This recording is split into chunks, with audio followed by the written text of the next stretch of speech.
The uncomfortable truth about failure. Look around this room. Go ahead. Look at the person to your left, to your right.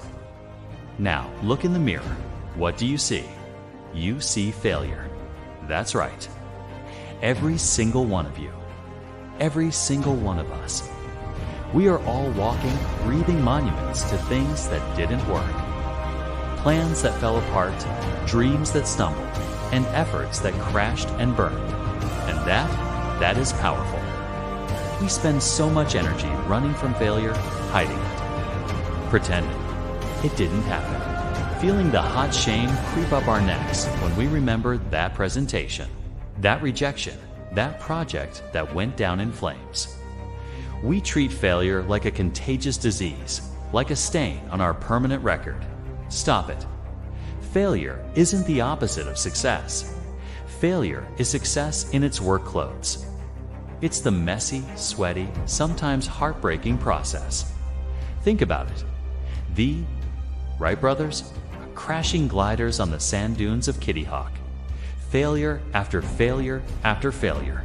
Each crash wasn't an ending. It was a brutal, necessary lesson in aerodynamics. Without those crashes, no flight. J.K. Rowling, rejected by 12 publishers, a single mother on welfare. That manuscript gathering dust felt like the ultimate failure, until it wasn't. Thomas Edison. You know the quote, "I have not failed.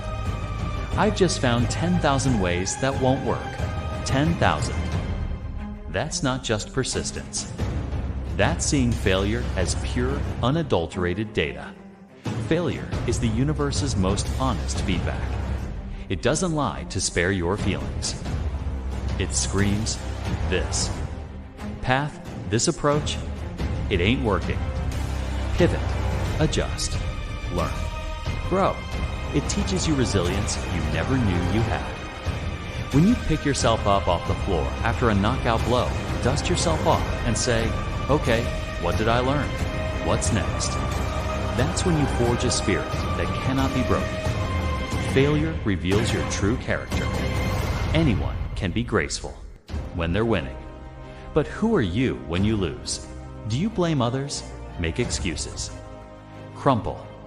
Or do you take ownership, analyze, adapt, and come back smarter, stronger, more determined? Failure strips away the illusion of perfection. It humbles us. It connects us. Because guess what?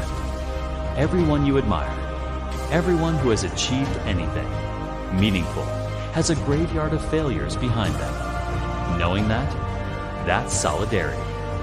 That's humanity. So here's your call to action. Stop fearing failure. Start respecting it. See it not as a monster, but as the toughest, most honest teacher you'll ever have.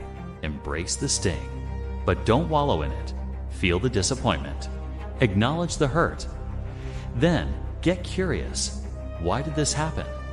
What specific lesson is buried in this rubble? Fail forward. Every misstep, every dead end, every no, use it as fuel.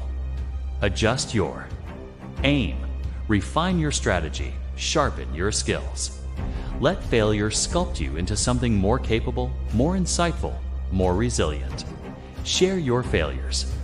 When you have the courage to say, yeah, I messed that up royally, and here's what I learned. You give others permission to breathe. You break the stigma. You build a culture where innovation thrives because people aren't paralyzed by the fear of falling. The world doesn't need more people who have never failed. The world needs people who have failed spectacularly and gotten back up. People who have stared defeat in the face and whispered, "Is that all you've got?" Your greatest victories won't be born on a path paved with easy wins. They'll be forged in the fires of setbacks, hammered out on the anvil of disappointment, and polished by the lessons learned when things went wrong. So, get out there, aim high, swing for the fences, and if you fail, good. That means you're playing a game worth playing. Pick up the pieces, learn the lesson, and swing again. Because your next attempt, informed by that glorious, messy, painful failure, might just change everything. Go fail brilliantly. Your greatest success is waiting. On the other side of it,